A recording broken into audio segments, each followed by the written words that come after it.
so much for joining us. Tell us where you were when this incident unfolded. What went through your mind when you first learned that this horrible situation was going on?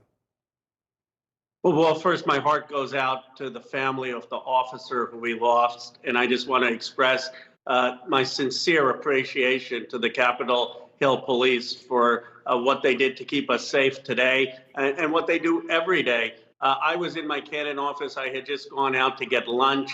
I was coming back, and I got frantic calls from my staff saying that there's a huge incident at the Capitol. I heard sirens. They had locked down the Cannon office building. I had an officer who kindly said, get into your car. And so I went into my car, locked it. And of course, my thought went to January 6th and what had happened. And I was relieved to learn that the suspect had been apprehended and then, of course, killed, and that the Capitol Police had protected us. But they really risk their lives every day. And these barriers, I have to go in every day and I see how vulnerable these officers are. I mean, anyone can get up to that barrier. Sometimes you see people harassing them or not being very polite, and I've always been concerned for their safety.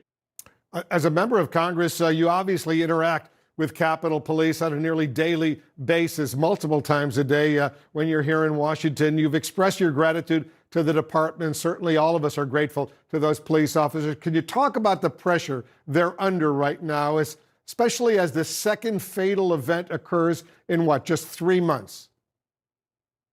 Well, I think it's taking a toll. When I was coming back in my office, I was in an elevator and there was an officer there, and it was clear he was very shaken up. I mean, he lost one of his colleagues. That family's life is never going to be the same.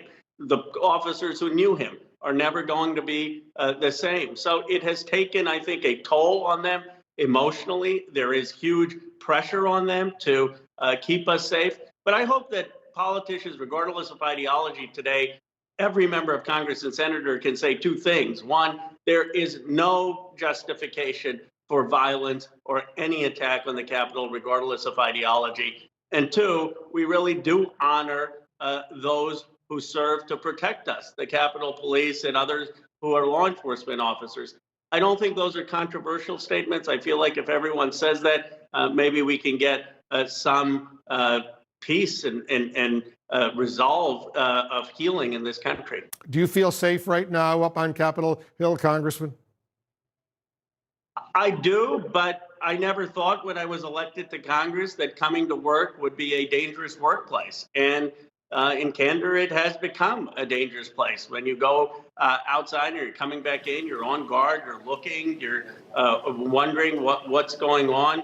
And it's really sad because, I mean, one of the things I love about my job, I'm going back to my district next week, but when school kids come and visit us, 8th graders, 10th graders, and all of that right now is on hold. And it's hard for people to come to the building. I do think they're going to have to rethink probably the perimeter and the security of the entire complex with the Supreme Court, Library of Congress, Capitol, and really think how they can keep it safe but allow Americans to still visit. Yeah, it's going to be a tough challenge. Congressman Khanna, be careful out there. Thanks as usual for joining us.